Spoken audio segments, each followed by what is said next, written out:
Why do you still feel alone, even when you're surrounded by people? Why does success not quiet the ache? Why does love not fully land?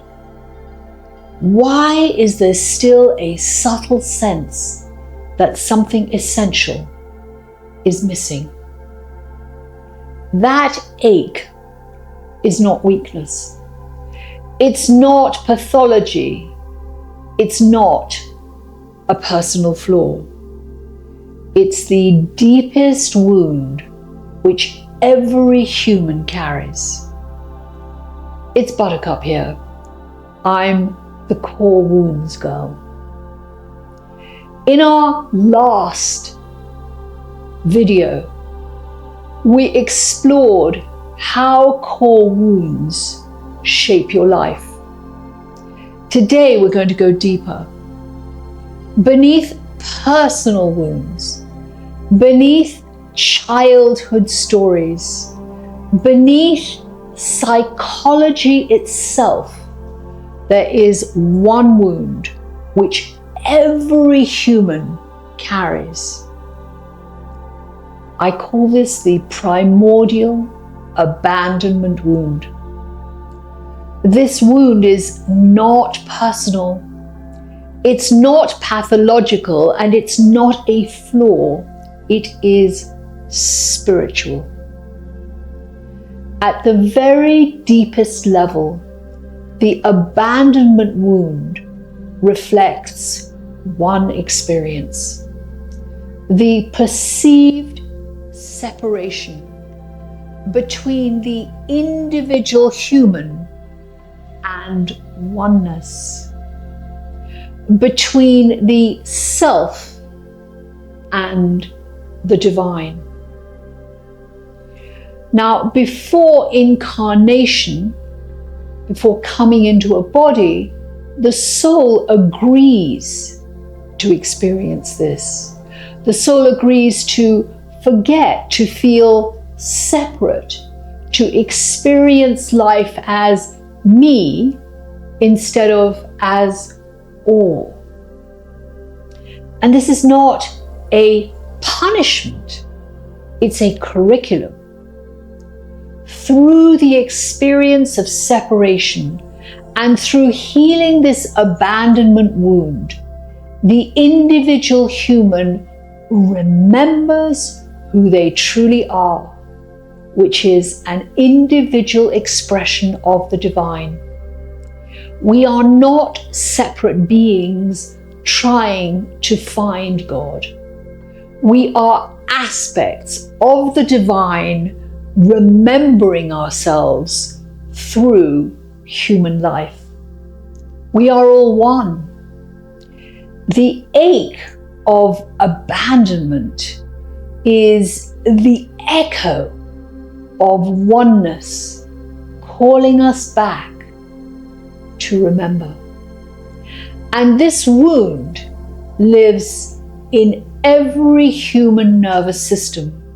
No one escapes it, because incarnation itself requires the experience of separation.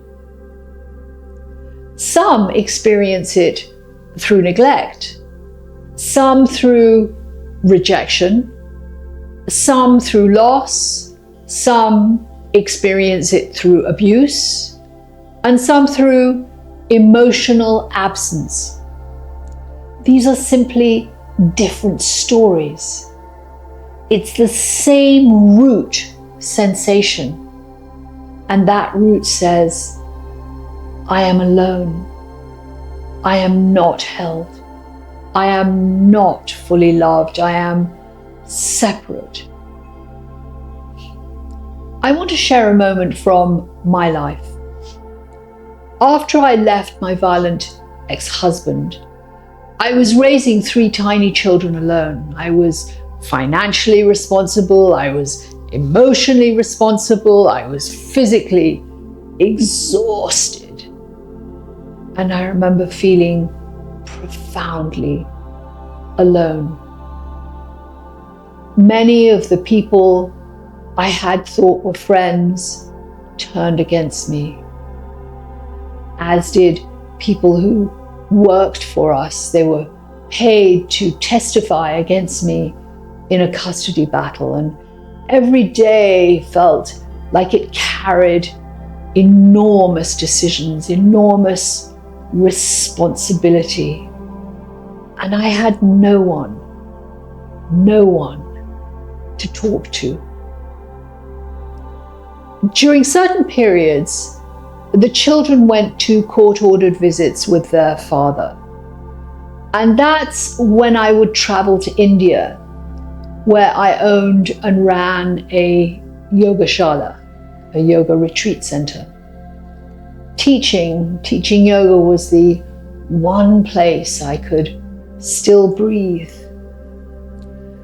I was invited to teach at a large yoga conference in Mysore, southern India. And one evening I stepped onto the stage to teach 150 students. Now, India is a sensory storm. The traffic, the horns, the incense, the cow dung, the prayers, the chanting. You feel as if you can almost touch the 72,000 gods in every direction. It's total chaos and total devotion. And as I stood there, something shifted. Suddenly, there weren't 150 students sitting in lotus pose. There was no me teaching them. We were all one. And a voice moved through me, not from my mind, from something much deeper. I felt viscerally alive, completely present and connected to all beings everywhere. I felt connected to everything. I was moving and flowing and vibrating with life and love. And in that moment, the loneliness dissolved. Not because my life got easier, but because the illusion of separation lifted. What I see now is this. I wasn't just lonely. I was feeling the primordial abandonment wound, the human ache of seeming separate from the whole. Healing this wound is not about dependency. It's about remembrance, remembering connection, belonging, union, your true nature. Most people have tasted this state at least once, perhaps in a moment of awe out in nature, standing at the edge of an ocean or looking at a vast mountain range, watching the sky open at sunset. Just perhaps for a breath, the sense of me as a separate being softens, and there is only presence, only aliveness, only life happening. Now, some people experience this in deep meditation. Some find it in mystical prayer, and some in plant medicine journeys, some in profound moments of love, some in the instant of birthing a child, and some in grief. These are moments where boundaries dissolve, where separation melts, where you are not observing life so much, you are life. It can feel like the ultimate high, limitless, sacred, ecstatic, peaceful.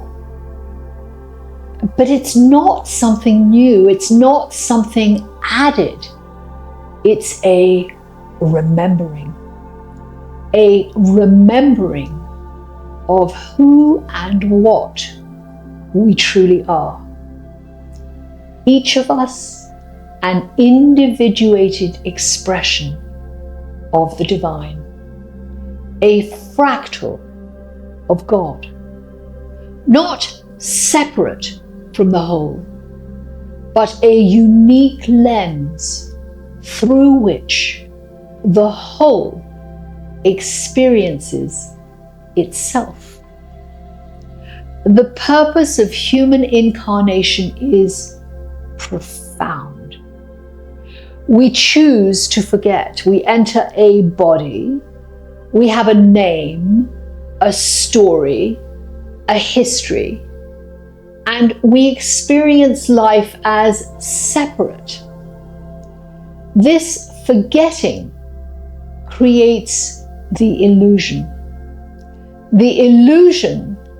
that things are happening to us, that we are isolated beings in a hostile world, that we must struggle to survive.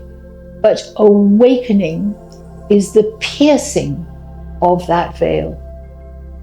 Remembering, even while living in a body, that separation was never ultimate truth. I often say life is like a video game. At the first level, the most superficial level, we're fully inside the character. Things are happening to us. This is 3D consciousness. And if you're watching this video, that's not you. And then awareness grows. We begin to witness ourselves. We're still in the game, but now we're watching the character move. Things start happening through us. This is 4D, or the fourth dimensional consciousness. And eventually, something even deeper opens. We realize we're not just the character. We're not just the witness even. We are the consciousness choosing the experience. We're holding the controller. We are directing the movie, and things are happening by us. This is 5D, or fifth dimensional consciousness. The primordial abandonment wound belongs to 3D, to the first level. The belief that we are only the separate character, that's truly 3D. The belief that we are alone, exposed, unheld. Healing begins as remembrance. The shift from isolation to participation in oneness. From exile to belonging in existence itself. When this wound begins to soften, the grasping quiets. The proving eases. The performing relaxes. You begin to feel held by life itself. Take a breath. Let this land.